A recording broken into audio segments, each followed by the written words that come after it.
My name is Jedidiah Snelson. I am 42 years old. I have now done CrossFit for 8 years. I am currently the fittest seated on earth without hip. I am a 6 times games athlete.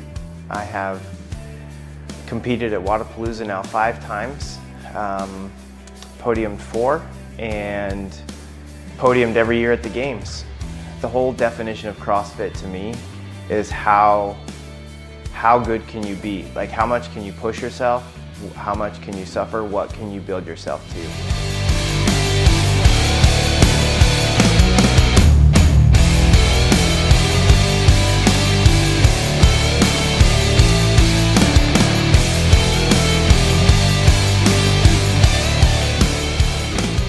Being able to work with someone like Jed who has some limitations that we can't even relate to, or that I can't even relate to, but then to see him do things in the gym that I can't even do fully able-bodied. It's definitely humbling in a lot of ways, but also the cool thing in working with Jed too is really getting that first-hand experience that he just wants to be treated like anybody else. Like, he doesn't want to be looked at because he's in a wheelchair. Like, he's an athlete just like all of us.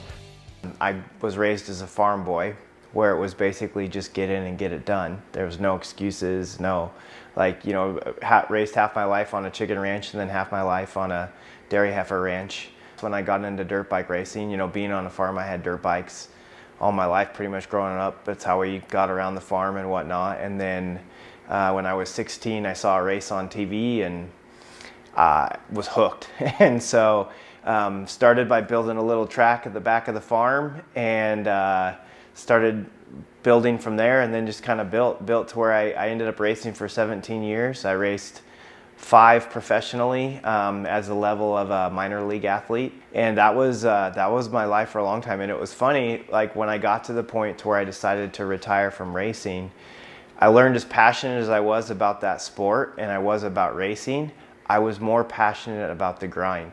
That led me to a career where I transitioned as a strength and conditioning coach. Being in pro sports is definitely a grind, and as I had a family, got married, we had our daughter, it was not a family conducive job. I was gone a lot. It was not super stable, and so with that, I decided I needed to get back into something more stable again, and so moved my family back to Idaho. But with that separation from racing that way, I decided I needed to get, I still wanted to stay in touch with racing, so I started racing myself again, just recreationally. And in January of 2014, that's when I had my accident. That weekend, I was actually working. I was 2 hours away in a town called McCall, Idaho, and Jed and Joey were out at the track, and we had some friends out there, and they were racing that day, and I was away helping my friend do a wedding. And so Friday night or Saturday night was the wedding, and then after the wedding, Saturday morning or Sunday morning, we come back to clean up, and that morning I said to my friend, I said, I don't feel right. Like, I need to go home. I need to be with my family. And it was like this weird experience for me that I just had to go. And that's not like me, to just bail on work, right, and go home. So they were like, fine, go. And it's a 2-hour drive through the mountains, and there's no cell service. So during this 2-hour drive is when Jed got in his accident. And the second I get into town, my phone starts dinging, like call me, from our friends at the track saying, call me, 911, Jed's been hurt. Up at a winter race in Boise, they have a sand track up there, so they were able to drag the sand that the track was raceable. However, the entire ground around the track, 2-3 inches deep, was frozen solid.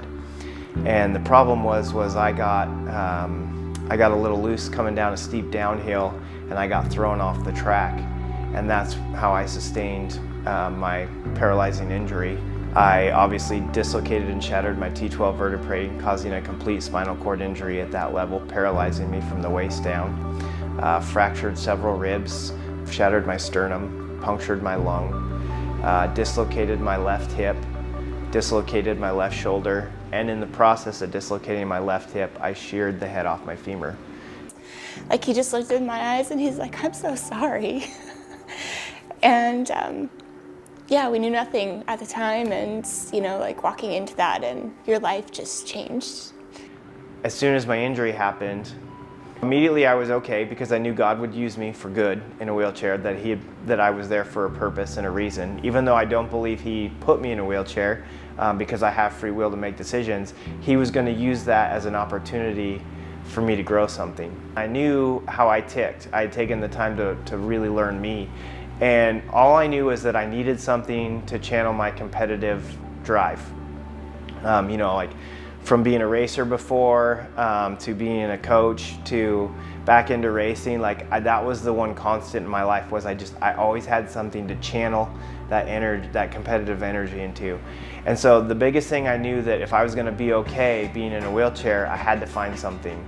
Searching and looking, found YouTube, and then found, you know, some early videos from Wheelwad and Kevin Ogar on adaptive CrossFit, and was really intrigued by that. And so in October of 2014, I started playing with that and really, you know, diving into Wheelwad and some of the videos that Kevin had, and really trying to learn about adaptive CrossFit and how to adapt CrossFit so that I could continue that journey. I think it's probably one of the best things that could have ever happened to our family. I think the first time I ever met Chris Stoutenberg was in Canada for the first time that he was able to go compete, and I just feel like it brought my husband back to life, you know? In 2015, Wheelwad decided to do a public open. Even though adaptive wasn't part of CrossFit, Wheelwad had really jumped in and developed into wanting to build an adaptive community around the sport. And so it was really, really basic. It was a spreadsheet. Chris Stoutenberg was, you know, adapting the open workouts after they were released, and then he was emailing them to all of us who had signed up, which I think was about 20 athletes. And then we were hitting the workouts, videoing them, and just sending our scores into him. When we first started adaptive CrossFit, it was always about trying to adapt the movement, but mimic the movement, keep it as close to the original able-bodied movement as possible. But what we soon realized is by doing that, we were missing the stimulus of the workout. And so it's developed where now we focus on, instead of trying to mimic the movement, we try and mimic the stimulus. Going in that direction is what has allowed us to really evolve this sport. I asked Jed if he could put me through a chaired work. I wasn't sure, like, kind of the feeling of it. I didn't want to be like disrespectful at all, but I've watched these guys compete, and I think it's just crazy to see what they do. And I think about every time that I look at a workout, I'm like, okay, like my transition times are this. I need to be able to move between these two movements. That takes about 5 seconds, and that's how long these reps take. And I can kind of ballpark how long a workout takes. And watching them do these workouts, it's like, I feel like the precision of that is just a whole nother level, because you have the transitions in and out of the chairs. You have to be able to sometimes get in it and then out of it like multiple times in like a 10-round workout, and all the movements are slightly different, but they're still doing CrossFit, which I think is the coolest thing. And when I went over, he had me put me through a workout that they actually did at the CrossFit Games, and I got worked. So one of the things that I think has kind of been a hot button issue for me, especially the past few years, is the idea of adaptive versus scaling. And I think there's a lot of people that see us and think that we're scaling a workout, that we're lesser of an athlete, and we don't have the physical capabilities of an elite athlete or a games athlete. And what we do as games athletes, as adaptive games athletes, is just as gnarly as any able-bodied games athlete. The physical fitness that we've built, what we can endure, the strength that we have, the skills that we've built. You know, it looks different, but it's not scaling. And I've worked with several games athletes and tested them on adaptive workouts, and they attest to it, that, you know, they can't hang with us when they try to do the workout to our style. And that's not a detriment to their fitness. It's just, it shows that it's not less, it's just different. You know, when you scale a workout, it's because you haven't built the physical stamina yet. When you adapt a workout, it's because you don't have the physical capability. But what you do with what physical capability that you do have can still be equally as gnarly as any elite athlete. Everything that Jed deals with really on an everyday 24/7 basis, you know, a regular person deals with, you know, maybe once or twice, and he just makes everything smooth and easy, and you just, if you hang out with him, you don't think of him as anything other than just a freaking total stud CrossFit athlete. People think that because you're paralyzed, your legs are still and the muscles are dead. The reality is the muscles are still active. They're still alive. I don't have control over those muscles. That's what's dead, is my nerve response to being able to tell my brain what to do with my legs. You know, for somebody like Jed or any other adaptive athlete, whether it be neurological, you know, whether it be physical, whether it be mental, whatever disability that person's coping with, they need completely different programming. You know, I have the capacity to stand. Jed will never have that. Jed has legs, but they fight against him when he is, you know, when he's doing a lot of his workouts. I can see his legs pushing against him, and he has no control over that. So the workouts have to be very, very specific to an adaptive athlete. I wouldn't say that an adaptive workout is a scaled workout.